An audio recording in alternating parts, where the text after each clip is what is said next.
She texted, BTW, I'm moving on with Jake, my boss. I replied, congrats. When Jake's wife showed up at their office with security and divorce papers, moving on became a solo journey to unemployment for both of them. I, 31, male, and watching the most spectacular professional and personal implosion happen in real time, and all I did was forward one screenshot to the right person. 3 weeks ago, my girlfriend Veronica, 29F, of 4 years, sent me a text while I was at work. Not a call, not a face-to-face conversation. A text. BTW. I've been seeing Jake from work. We're in love. I'm moving on with him. Don't make this harder than it needs to be. I'll get my stuff this weekend. BTW. She started with BTW? Like she was mentioning she picked up milk from the store? Jake Brennan is her boss at the marketing firm where she works. He's 38, married with 2 kids, and constantly posting family photos on LinkedIn talking about work-life balance and family values. The same Jake who came to our apartment for dinner 6 months ago with his wife, Serena. The same Jake who complimented my pasta sauce and talked about taking a couple's vacation together. My response? Congrats. She immediately started typing. The dots appeared and disappeared multiple times. Finally, that's it. Congrats me. What else is there to say? You've made your choice. Good luck. I expected you to fight for us. You just told me you're in love with another man. What's there to fight for? This is why we're not working out. You're emotionally unavailable. I screenshot that entire exchange. Seemed important to document. Then I went back to work, processed invoices, answered emails, ate my sad desk salad, normal Thursday stuff. That evening, I did something that would later be called vindictive by Veronica and justified by literally everyone else. I looked up Serena Brennan on LinkedIn. Her profile was impressive. MBA from Wharton, founded the marketing firm Jake worked at, grown it from 3 to 50 employees over 8 years. In the About section, she'd written, proud owner of Brennan Marketing Solutions, dedicated to ethical business practices and transparent communication. Jake wasn't the owner. Jake wasn't even a partner. Jake was an employee at his wife's company, hired 5 years ago as creative director. Veronica had always made it sound like Jake built that company from the ground up. I messaged Serena on LinkedIn. Hi, Mrs. Brennan.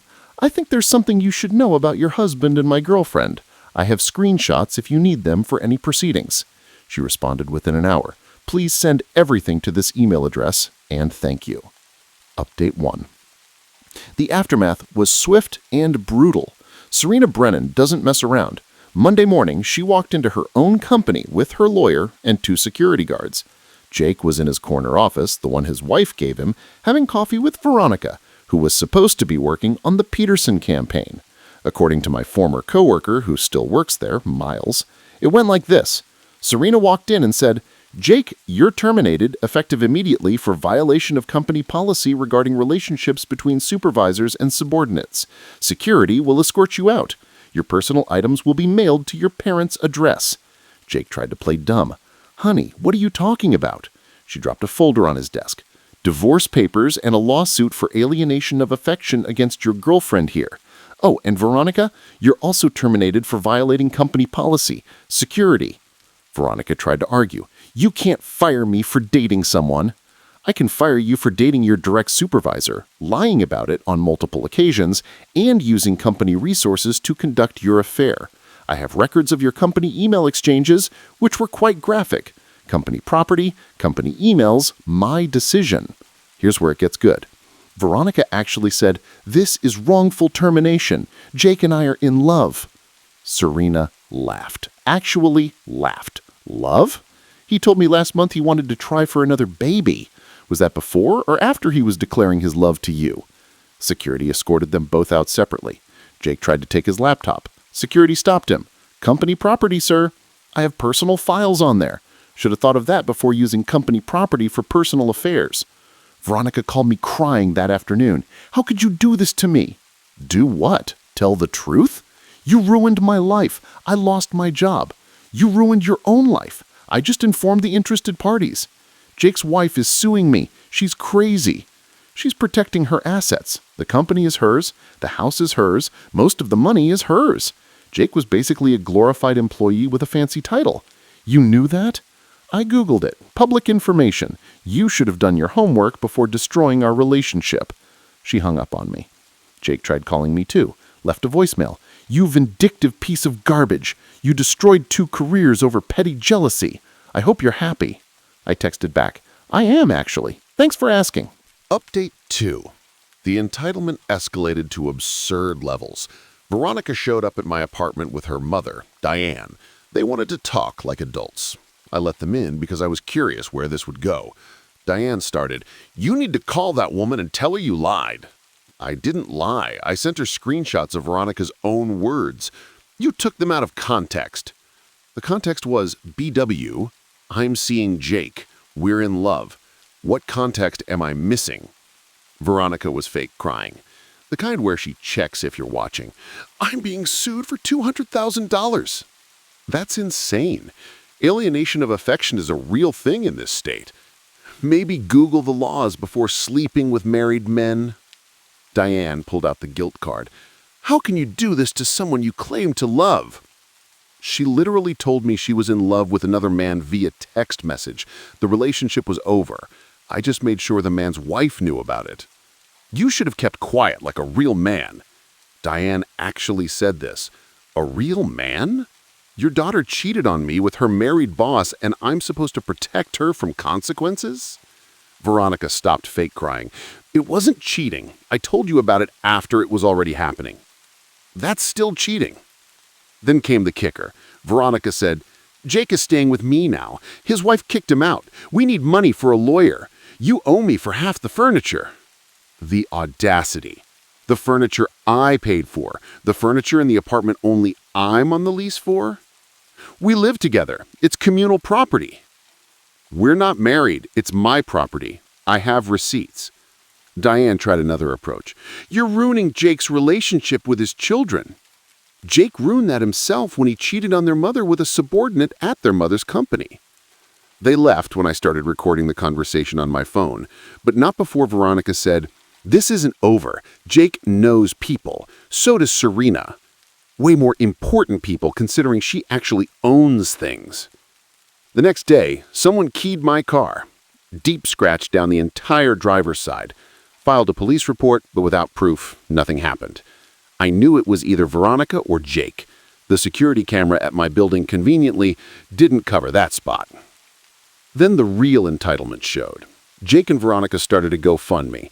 Help us fight against corporate oppression and a vindictive ex.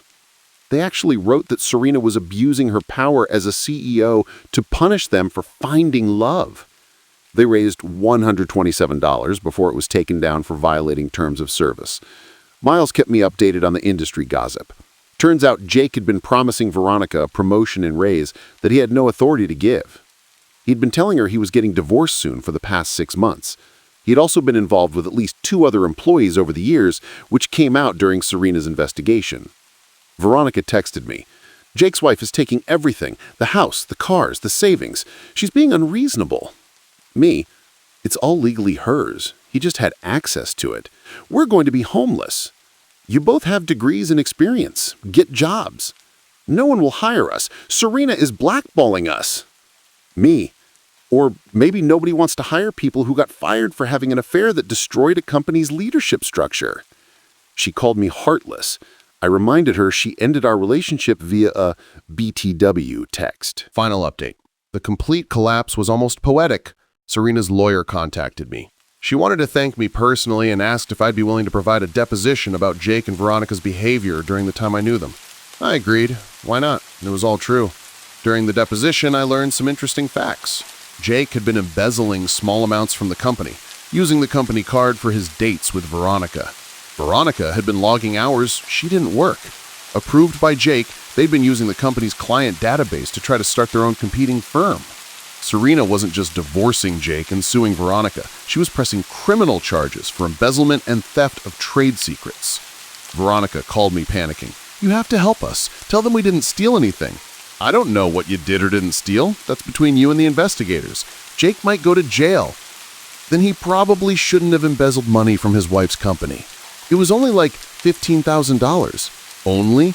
That's a felony. She hung up and blocked my number, then unblocked me an hour later to send a long text about how this was all my fault for being petty and vindictive. Jake, meanwhile, tried a different approach. He showed up at my work. Security stopped him at the front desk. I had warned them he might come by. He was escorted out while yelling that I'd destroyed his family. His wife destroyed his family when she found out he was a serial cheater and thief, but sure, blame me. The legal proceedings are ongoing, but from what I hear through Miles, it's not looking good for them. Jake's parents mortgaged their house to pay for his lawyer. Veronica's mother is representing her. She's a real estate lawyer, not a criminal defense attorney. But they can't afford anyone else. Last week, I saw on social media that Veronica is working at a call center now. Her LinkedIn still says marketing professional at Brennan Marketing Solutions, but that's a lie. Jake deleted all his social media after someone created a website called jakebrennan.com with all the public court documents. Wasn't me, but whoever did it, respect. The best part? Serena's company is thriving. She promoted from within, brought in new talent, and landed 3 major clients who specifically said they were impressed by her handling of the situation. She sent me a thank you card with a Starbucks gift card inside. The note said, "Thank you for having the courage to tell the truth. My children and I are better off knowing who Jake really was." Veronica's last text to me before I blocked her was, "I hope you're happy. You got your revenge." Here's the thing. It wasn't revenge. I just told the truth to someone who deserved to know it. Everything that happened after that was consequences for their own actions. They embezzled money. They violated company policy. They destroyed a family. They tried to steal clients. All I did was send one message with some screenshots of what Veronica herself said. Everything else was Jake and Veronica's own choices coming back to haunt them. Play stupid games, win stupid prizes.